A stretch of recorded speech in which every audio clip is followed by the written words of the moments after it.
예, 오늘 오전에 하나님 말씀은 골로새서 3장 18절부터 21절까지입니다.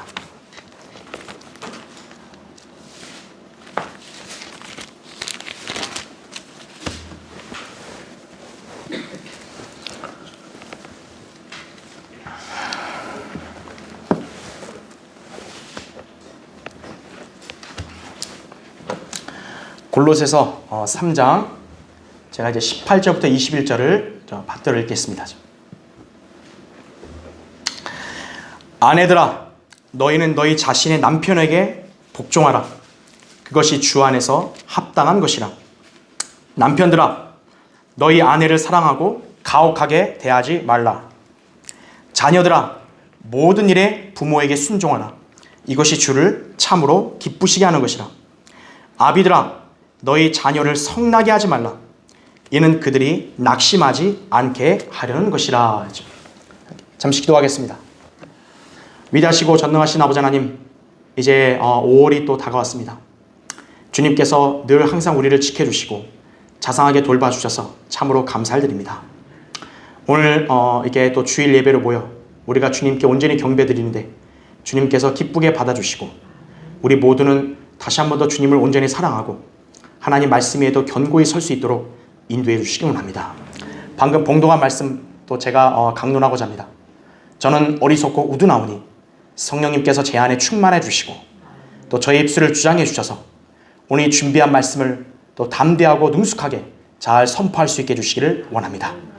주님께서 이 설교를 사용해 주셔서 듣는 회중들의 마음에 많은 도전과 또 찔림이 되게 해주시고 말씀 위에 또 온전히 굳건하게 서고 또 주님 안에서 가장 이상적인 또 그리스도인의 삶, 또 가정의 삶을 영위하는 그런 계기가 되게 해주십시오.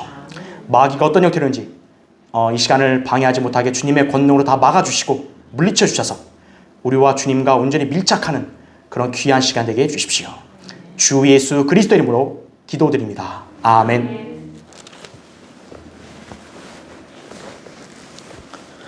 이상적인 가족관계, 이런 제목으로 말씀을 전하겠습니다. 5월은 흔히 가정의 달로 불립니다. 가정은 모든 인간이 속해 있는 가장 기본적인 기구입니다. 가정이 없이 이 땅에 홀로 태어난 사람은 아무도 없습니다. 가정은 하나님께서 지상에 세우신 기구입니다. 하나님께 세우신 지상의 조직은 가정, 교회, 국가예요. 이 중에서 가정은 교회와 국가를 이루는 기초가 됩니다. 그만큼 가정은 세상에서도 중요한 거고요. 또 교회에서도 중요한 것이에요. 이 가정을 이루는 부류는 남편, 아내, 자녀입니다. 그렇다면 가정생활은 어떠해야 합니까? 남편과 아내, 또 자녀마다 요구되는 의무가 있지만 가족 간에는 사랑과 신뢰와 위로와 협력과 그 다음에 복종이 바탕이 되어야 합니다. 이것은 특정한 교육이나 훈련 없이도 누구나 당연하게 인지할 수 있는 상식입니다. 하지만 요새 이 세상을 보면 과연 가정에 그런 요소들이 있는지 의문스러울 따름입니다. 그런데 성경은 그런 현상이 곧 마지막 때에 나타날 것을 훨씬 이전에 미리 말씀하신 것이에요. 또 이것을 알라. 마지막 날들에 아주 어려운 때가 오리라. 사람들이 자기를 사랑하고 돈을 사랑하며 자긍하고 교만하며 하나님을 모독하고 부모에게 불순종하며 감사하지 아니하고 거룩하지 아니하며 무정하고 화해하지 아니하며 모함하고 절제하지 못하며 사납고 선한 것을 좋아하지 아니하며 배반하고 분별이 없으며 자만하고 쾌락을 사랑하는 것이 하나님을 사랑하는 것보다 더하며. 디모데후서 3장 1절부터 4절에 바로 세상과 이 사람들의 지금 현재의 실상을 이렇게 말씀하신 거예요. 너무나 잘 맞아떨어지죠. 이런 현상이 나타나는 이유, 바로 인간의 죄의 본성이 더 극대화되어 가고 있기 때문이에요. 로마서 1장 29절부터 31절에 보면 인간의 본성에 기인한 죄들의 목록이 그대로 세상에 지금 다 드러나고 있는 거예요. 대다수의 세상 죄인들은 가정의 본질을 잊어버리고 이기적인 풍조에 젖어버렸습니다. 효와 사랑과 희생의 정신은 점차 사그라져 버리고 있습니다. 그러다 보니 요새는 부모와 자식 간에 폐륜적이고 엽기적인 범죄들이 빈번하게 발생하고 있습니다. 온갖 언론이나 인터넷에는 지금 정인이 사건, 그렇죠? 구미여아 친모 사건, 뭐 별의별 그런 사건들이 많죠. 아동 학대와 살인 사건 등이 오르내리고 있고요. 자식이 부모의 재산을 노려서 폭력이나 살인 등을 저지르는 행각이 심심찮게 알려지고 있습니다. 왜 이런 심각한 가정 문제가 발생하는 것입니까? 교육이 모자랄까요? 대다수가 다 고학력자들이 됐는데요. 그렇죠? 지식이 모자라나요? 인터넷과 스마트폰으로 얼마나 많은 지식들이 알려졌어요. 성경에 무지하기 때문에 이런 일이 나오는 거예요. 가정의 기원, 본질, 가정생활의 방법 등을 올바로 제시해 주는 것은 성경뿐입니다. 그러니까 성경을 모르면 올바른 가정생활을 영위할 수 없는 거예요. 하나님께서는 교회뿐만 아니라 교회의 기초가 되는 가정에 관심을 갖고 계십니다. 그래서 하나님의 말씀을 알고 순종하는 성도들은 가정의 본질을 알 수 있고 가족 간의 올바른 관계와 합당한 처신을 배울 수 있습니다. 물론 진리의 성경이 없는 무지한 한국 교회들은 합당한 가정생활 또 올바른 가정생활의 방법을 알지 못합니다. 개신교회들이요 갖가지 이름을 붙여서 무슨 가정에 관한 세미나, 부부 세미나, 또 뭐 자녀 훈육법, 온갖 이런 명목으로 다 그런 강연 등을 많이 운영하죠. 하지만 그런 것들을 보면 성경 말씀이 아닌 주로 세상 학문과 교육적인 방법만이 넘칠 뿐이에요. 그런 것들은 모두 그리스도를 따르지 않고 세상의 유치한 원리를 따를 뿐입니다. 골로새 2장 8절에 나오죠. 그러다 보니 그런 것들에 자주 기웃거린다 해도요 진리의 지식을 기반으로 한 가정생활은 결코 알 수가 없는 것이에요. 자, 진정한 가정의 의미, 또 가정을 이루는 사람들 간의 합당한 관계, 그 다음에 처신 등을 알려면 바른 성경을 봐야 돼요. 그리고 이 진리의 성경이 가르쳐주는 가정에서의 남편과 아내, 또 부모와 자녀 간의 올바른 관계 정립을 배워 그대로 실행해야 합니다. 그러면 그 사람과 가정은요 매우 이상적인 그런 관계가 형성될 수 있고요. 하나님의 관점에서는 가장 복된 가정이 되는 것이에요. 이 때문에 그리스도인은 올바른 가정생활을 위한 성경적 원칙을 오늘 본문에서 배워야 합니다. 자, 오늘 본문은 그리스도인의 개인적인 관계를 진술하고 있습니다. 우리도 이 땅에 사는 사람으로서 기본적인 인간 관계를 맺고 있습니다. 그 중에서 가장 기초가 되는 것이 부부 간의 관계, 부모, 자식 간의 관계입니다.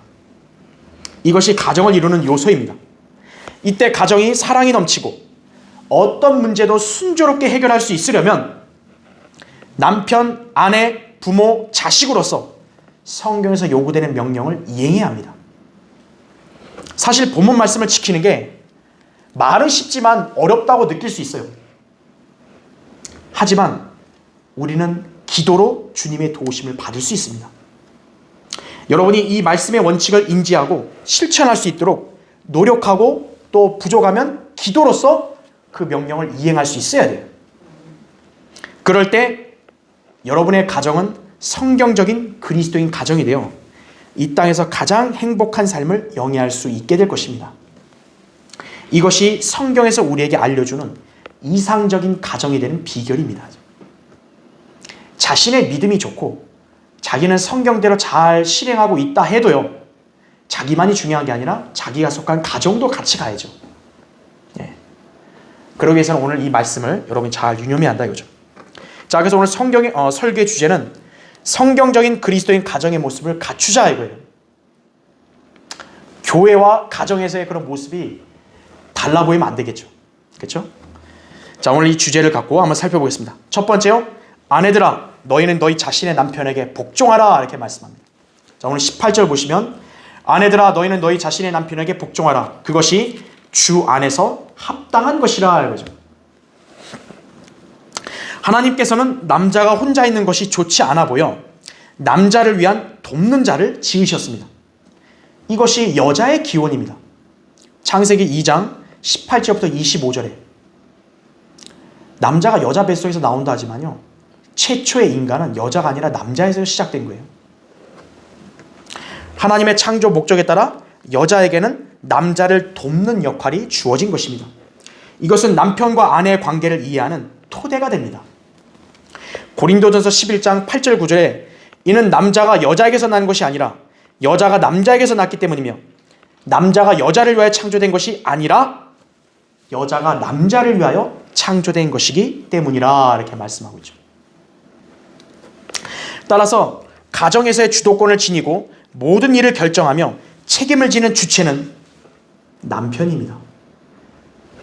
이 사실에 오늘날 소위 여성의 인권이나 평등을 운운하는 페미니스트들 견디지 못하겠죠. 하지만 이것이 성경적 진리입니다. 하나님께서는 여자에게 권위를 주시지 않고 남편이 아내를 주관할 것이라고 말씀하셨습니다. 왜 그럴까요? 디모데전서 2장 12절부터 14절에 따르면 남자가 먼저 지음을 받았고 최초의 인류가 타락했을 때 여자가 먼저 뱀에게 속아 타락했고 이후에 남자에게 그 죄를 가져왔기 때문입니다. 그 결과 하나님께서는 인류의 저주를 선언하셨는데 이 저주는 오늘날에도 적용되며 여자에게 내려진 저주는 내가 너의 고통과 너의 임신을 크게 늘리리니 내가 고통 가운데서 자식들을 낳을 것이요 너의 바람은 내 남편에게 있을 것이니 남편이 너를 주관할 것이라 라는 것이었어요. 창세기 3장 17절에 나오죠. 이 때문에 인류 역사에서 아내는 남편의 권위 아래에 있어 복종할 의무가 주어지게 된 것입니다. 복종한다는 것은 하나님께서 정하신 권위의 질서를 마음으로 따른다는 뜻입니다. 죄인들은 자신들의 마음과 기분에 맞지 않는다는 이유로 하나님의 질서와 명령을 무너뜨리려고 하지만 인간은 자기를 지으신 창조주 하나님의 질서와 법칙을 따를 때 진정으로 평안하고 행복한 것입니다. 그러니까 하나님의 질서 안에서 살 때 그 사람이 진정 행복한 거예요. 성경에는 가정에서 남편과 아내가 50대 50의 지분을 가진 소위 민주주의적 가정이라고 말씀하신 적이 없습니다. 하나님께서는 100대 100의 존귀를 가진 남편과 아내를 결합하게 하셨고요. 아내에게 자원함으로 복종할 것을 말씀하셨습니다. 자, 그러면 우리는 이 점을 어떻게 배울 수 있습니까? 예수 그리스도와 교회의 관계에서 배울 수 있는 거예요. 에베소 5장 22절부터 24절에 이렇게 나옵니다. 아내들아 너희는 너희 자신의 남편에게 복종하기를 죽게 하듯 하라 이거죠. 이는 남편이 아내의 머리됨이 그리스도께서 교회의 머리됨과 같음이라. 그는 몸의 구주시니라. 그러므로 교회가 그리스도께 복종하듯이 아내들도 자기 남편에게 매사에 그렇게 해야 할지니라. 또 33절에는 아내도 그 남편을 경외하라 이렇게 말씀하고 있습니다. 어리석은 여자들은 복종이 마치 품위가 떨어지는 것처럼 생각합니다. 자존심 상하다고 생각하는 거예요. 그러나 교회가 주님께 복종하는 것은요, 교회의 자존심과 아무 문제 없죠. 교회가 품이 떨어지는 게 아니죠. 오히려 교회가 어때요? 더 주님과 함께 영광에 동참하는 거죠. 이와 마찬가지로 아내가 남편에게 복종하는 것 역시 그것이 폄하되는 게 아니라 오히려 아내에게 영광이 되는 것임을 알아야 합니다. 복종은 외향적인 모습이 아니라 내적 태도에서 나옵니다. 아내가 겉으로 남편의 말을 듣는 척하면서 마음으로나 행동으로 따르지 않는다면 그것은 위선이지 복종이 아닙니다. 아내는 마음의 중심으로 남편을 존경하고요, 자신의 의견을 제시하되 남편이 잘 결정할 수 있도록 도와야 합니다. 자기의 주장과 의견을 주관을 해서 이끌고 가는 것은 사실 합당하지 않는 거예요. 아내는 현명하게 남편으로 하여금 대안을 제시해주고 남편이 바르게 선택할 수 있도록 옆에서 도와줘야 되는 거예요. 아내는 돕는 자죠. 아내는 결정권자가 아니에요.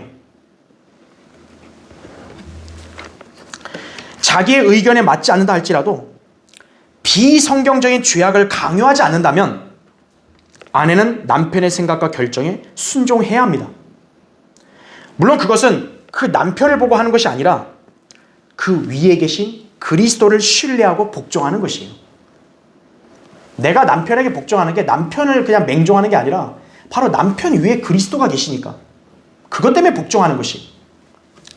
베드로전서 한번 찾아볼게요. 여러분 베드로전서 3장 오늘 본문 껴놓으시고 3장을 한번 보십시오.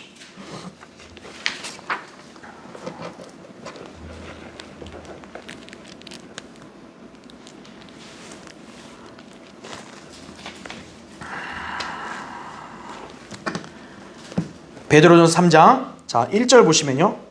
이와 같이 너희 아내들아 너희 자신의 남편에게 복종하라.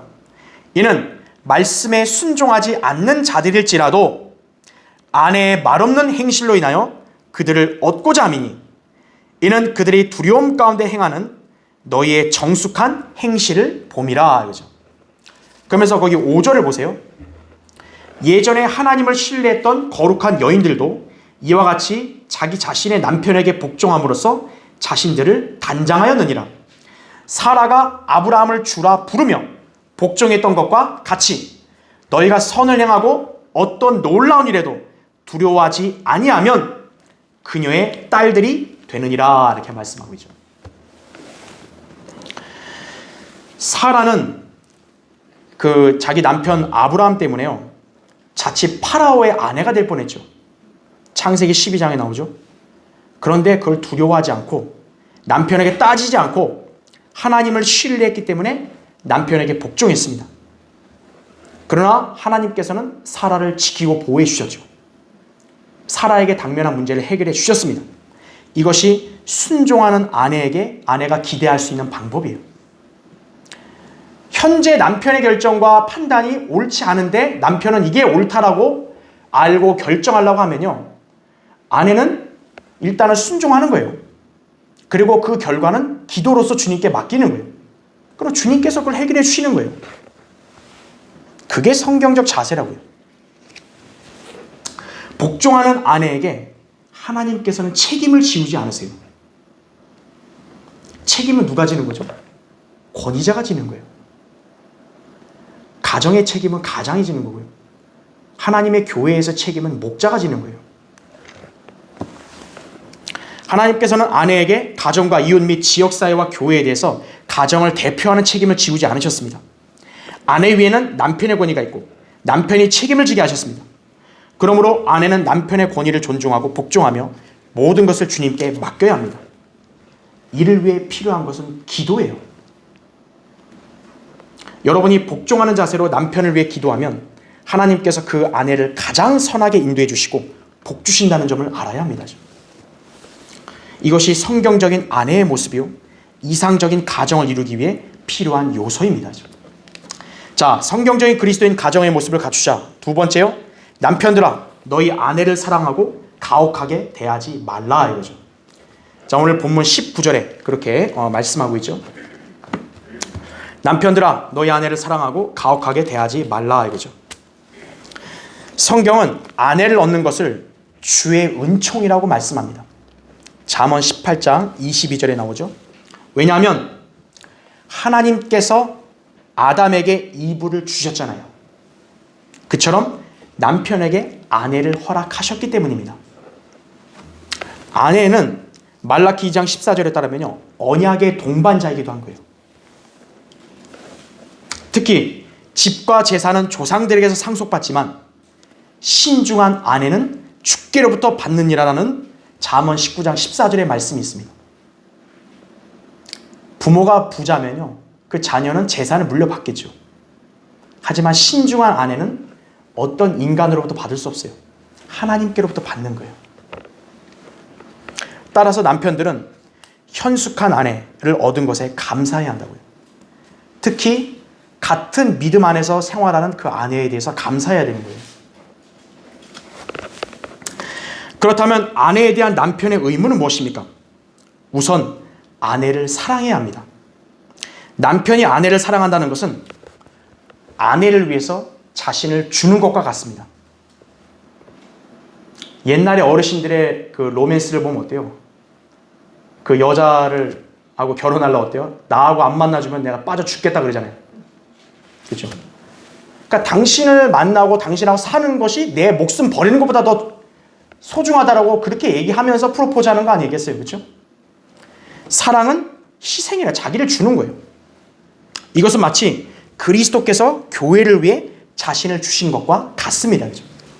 에베소 5장 25절에서 보면 이렇게 나옵니다. 남편들아 너희는 자기 아내를 사랑하되 이거죠. 사랑한다고 그래요. 근데 그 사랑의 기준이 뭐냐 했더니 그리스도께서 교회를 사랑하셔서 교회를 위하여 자신을 주신 것 같이 하라 이것이. 그러므로 남자들은 자기 아내를 자신들의 몸처럼 사랑해야만 하리니 이거죠. 자기 아내를 사랑하는 사람은 자기 자신을 사랑하는 것이라.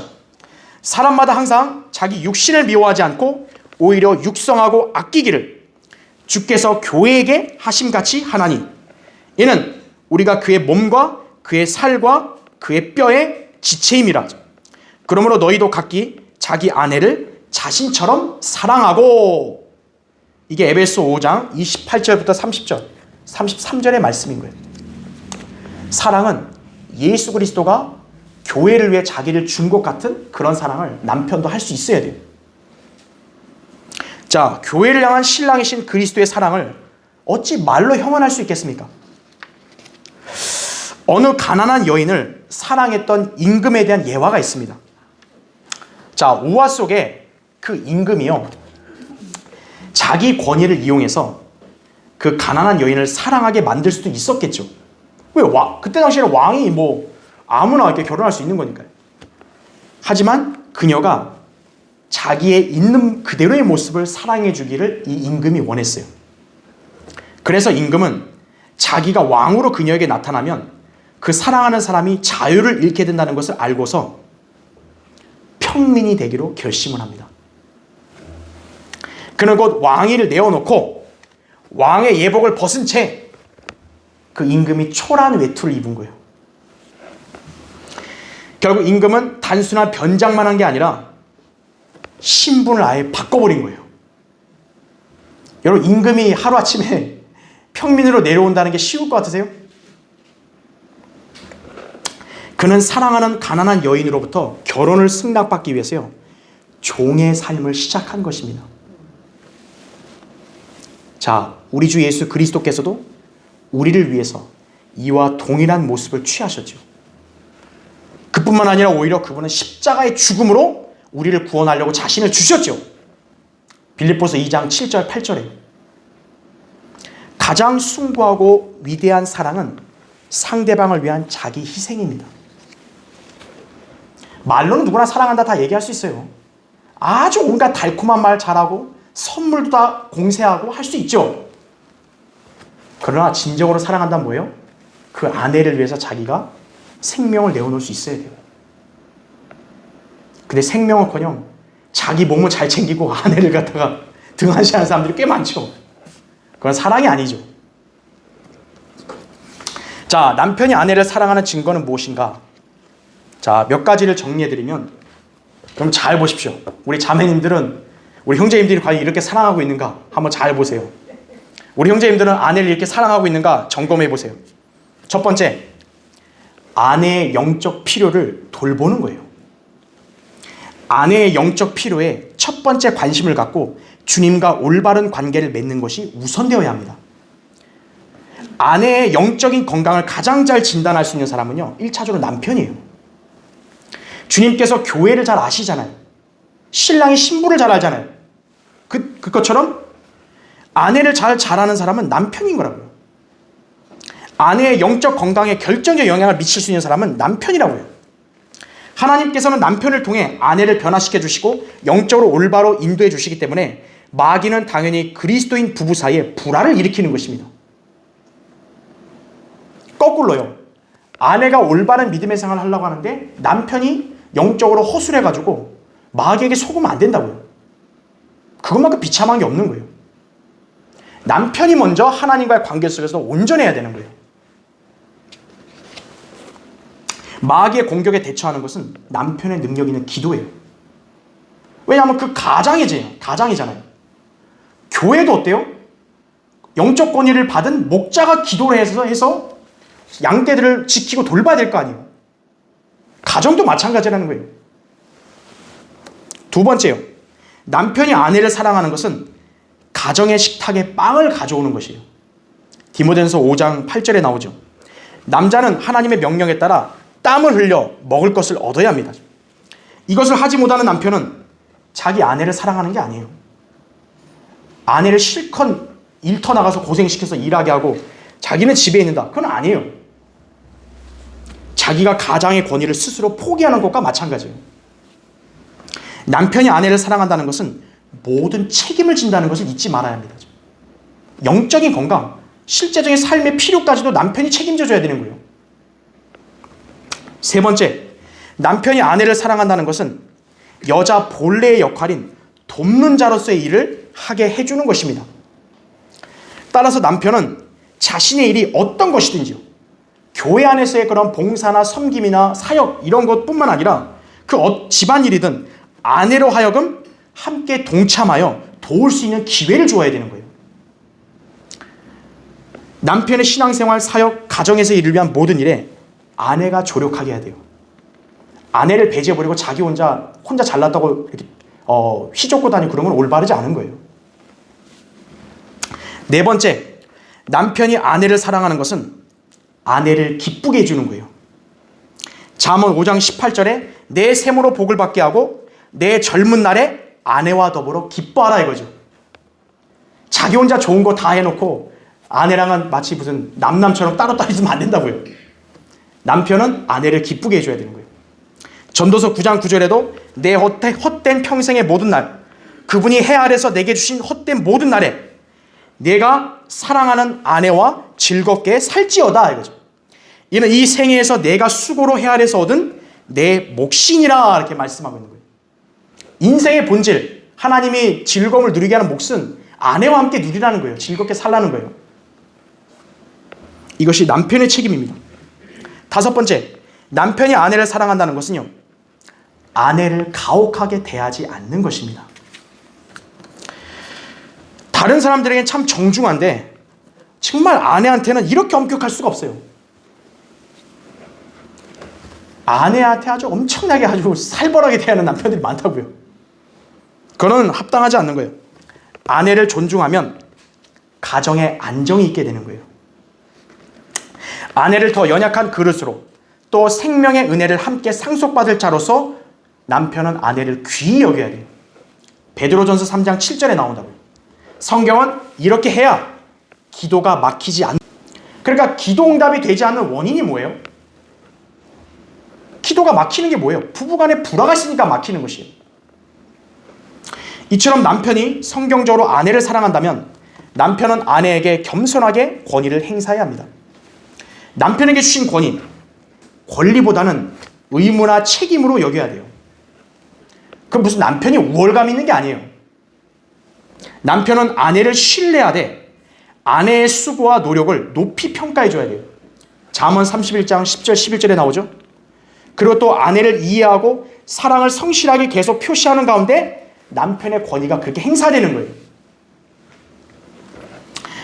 그러나 남편이 자기 아내 앞에서 권위를 주장하며 생색내고 다투려고 하면요, 그 남편은 자신의 권위를 스스로 포기하고 있다는 점을 알아야 한다고요. 문제가 발생했다. 싸워서 안 돼요. 그냥 막 세상 가정은 냅다 싸우잖아요. 만일 남편에게 잘못이 있으면 인정해야 돼요. 그렇지 않다면 아내를 말씀으로 바로잡아 주어야 한다고요. 이건 아내도 마찬가지예요. 아내가 볼 때 아내가 더 영적인 사람이면 남편의 그런 육신적인 면들은 잘 조언해서 지적하고 바로잡아 줘야 돼요. 그리고 남편은 그런 아내의 말에 오히려 복종해야 되는 거예요. 왜냐, 그것이 성경적이니까요. 만약 그런데도 해결되지 않는다 이거죠. 그러면 가장 위에 있는 권위자인 하나님께 기도해야 합니다. 남편은 아내를 강압적으로 대하면 안 돼요. 분명히 성경적으로 올바르게 했는데 아내가 이해를 못한다. 그럼 기도해야 된다 이거죠. 남편은 육신적인 권위를 행사하는 게 아니에요. 오히려 남편이 영적인 사람이어야 한다는 것을 우리가 기억해야 합니다. 자, 성경적인 그리스도인 가정의 모습을 갖추자. 세 번째요. 자녀들은 부모에게 순종하며 부모는 자녀를 훈육해야 한다 이거죠. 자, 오늘 본문 거기 20절 21절 보세요. 자녀들아 모든 일에 부모에게 순종하라. 이것이 주를 참으로 기쁘시게 하는 것이라. 아비들아 너희 자녀를 성나게 하지 말라. 이는 그들이 낙심하지 않게 하려는 것이라. 이거죠. 성경은 자녀들이 부모에게 순종하라는 말씀을 반복적으로 기록하고 있습니다. 순종하는 자녀들, 하나님의 뜻을 행하는 것입니다. 이것이 약속 있는 첫째 계명입니다. 에베소 6장 1, 2절에 나오죠. 따라서 자녀들은 비성경적인 죄악이 아니고서는 부모에게 순종해야 하는 거예요. 이것이 주님을 참으로 기쁘시게 하는 일입니다. 그럼 이걸 자녀들이 어떻게 할 수 있죠? 부모가 가르쳐줘야 되는 거예요. 부모가 자녀에게 주 안에서 순종하라 이거죠. 그게 하나님을 기쁘시게 하는 일이라는 걸 알려줘야 된다고요. 왜 그리스도인 가정에 있는 자녀들이 때때로 탈선한다든지요, 또는 올바른 성장을 보이지 못하는 것인가요? 가끔 어떤 경우 참 부모가 되게 영적이고 성숙해 보이는데 그 밑에 자녀들은 영 아닌 경우가 있다고요. 부모가 잘못 가르쳤다든지요, 아니면 부모가 자녀에게 위선적인 언행을 보였거나 모순된 삶을 살았거나 심지어는 육신적인 권위로 자녀들을 위압하려고 시도했기 때문이에요. 자녀도 인간인데 그러면 절대 따를 리가 없죠. 그럴 때 벌어지는 문제가 바로 자녀들이 성내거나 낙심한다는 거예요. 오늘 본문에 나오잖아요. 아비들아 너희 자녀를 성나게 하지 말라 이거예요. 성나는 거예요. 부모가 모순되게 하면서 강압한다든지요, 육신적 권위를 억누르면 성나는 거예요. 그리고 낙심한다 이거죠. 결국 이런 자녀들의 생애는 비참하게 되는 것입니다. 세상 역사에 위대한 문학가라고 평가하는 해밍웨이라는 작가가 있는데요. 아마 들어보신 분도 있을 거예요. 원래 신실한 그리스도인 가정에서 자랐던 사람이에요. 그의 할아버지는 세계적인 부흥사였던 D.L. 무디와 아주 가까웠고요. 그의 아버지는 의사 선교사가 되겠다는 꿈을 일생 동안 버리지 않았던 경건한 사람이었고요. 어머니는 엄격한 신앙인으로 자녀들에게 신앙교육을 철저하게 시켰다고 합니다. 그럼 여러분이 생각했을 때 그런 가정의 자녀면 뭐 문제가 없겠다 이렇게 생각이 들 거 아니에요. 해밍웨이도 어릴 때는 아주 신앙생활을 아주 잘했다 그래요.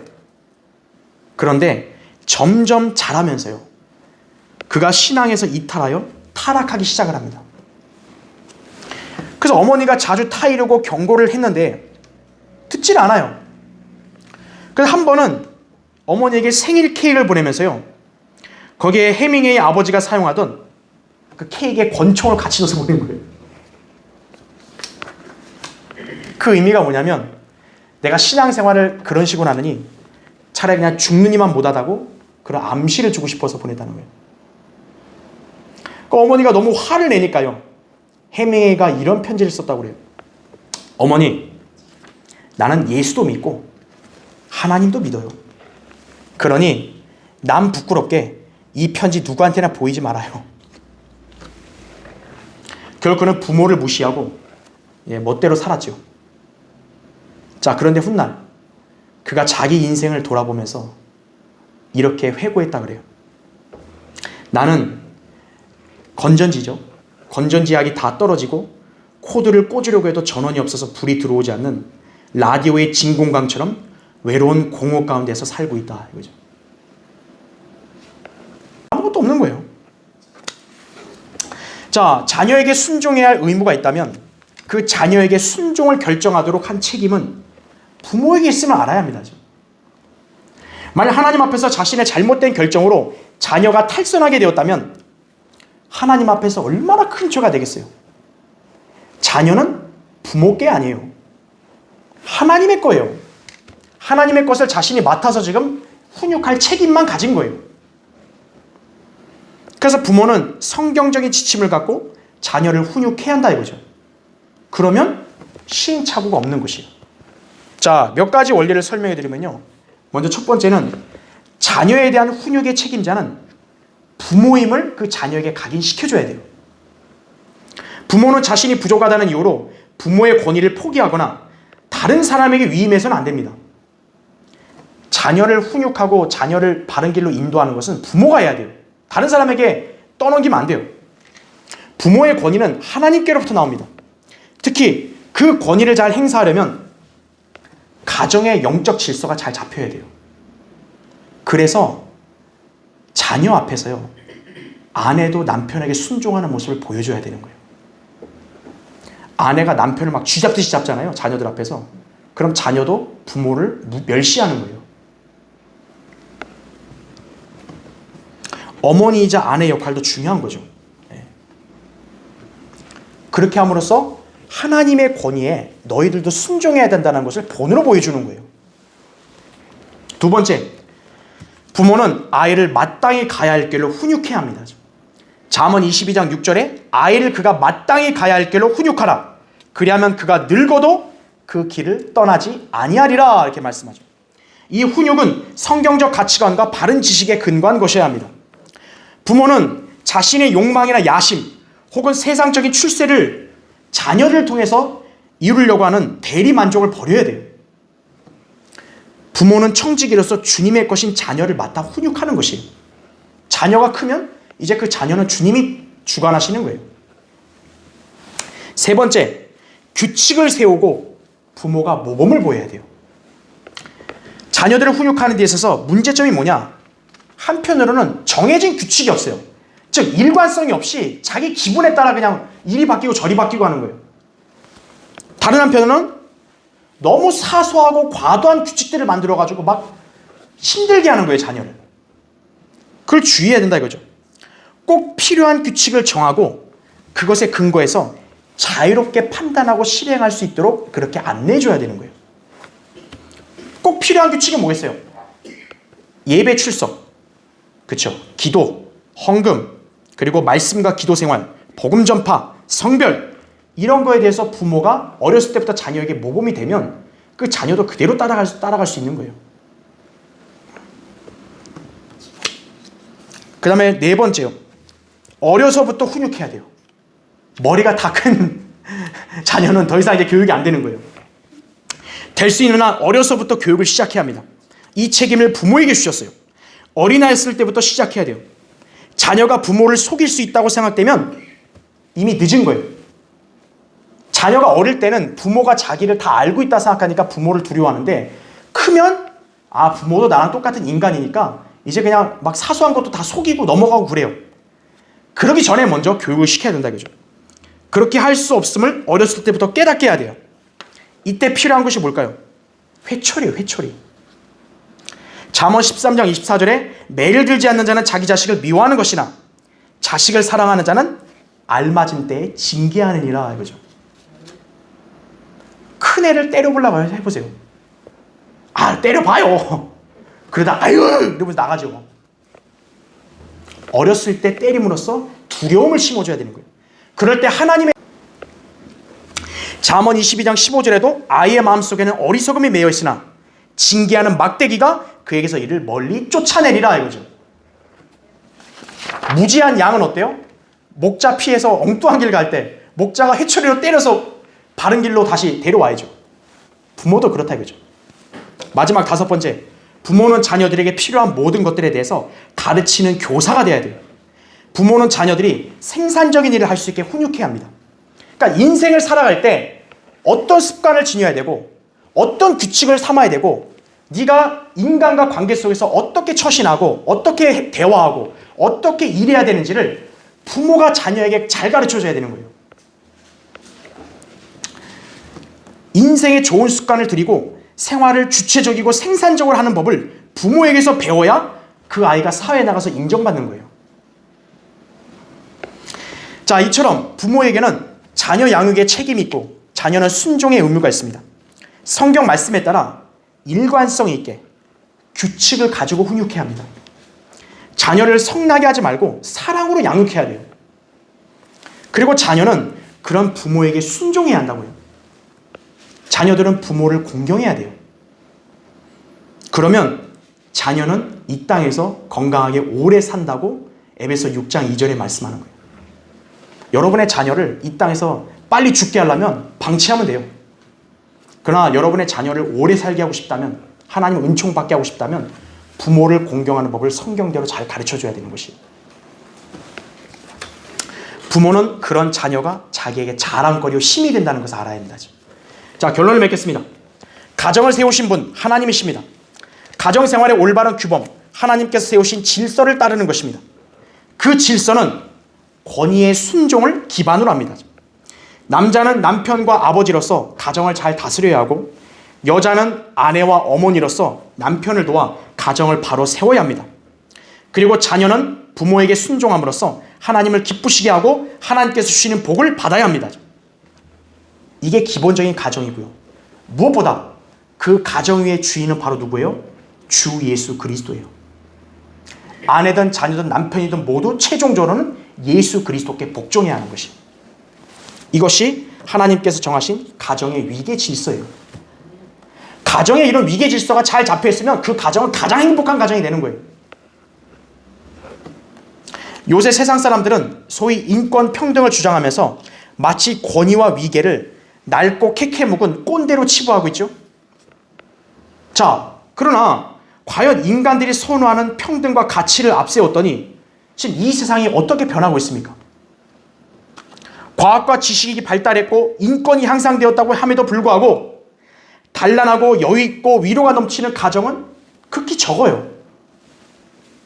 오히려 자격 없는 어린 부부들이 아이를 학대하고 살해하는 일들이 벌어지고 있고요. 늙은 부모를 팽개치면서 자기 이익만 챙기려는 파렴치한 자들이 갈수록 늘어나고 있다고요. 현 세상이 그래요. 성경을 무시하기 때문에 마귀가 관장하는 대로 그렇게 악하게 가고 있는 것이에요. 자, 우리 오늘 가정의 달을 맞이해서 사람들이 진정으로 행복하고 이상적인 가정을 갖고 싶다면 성경의 하나님을 믿고 이 진리의 말씀의 원칙을 따라야 하는 것이에요. 지상에 이런 가정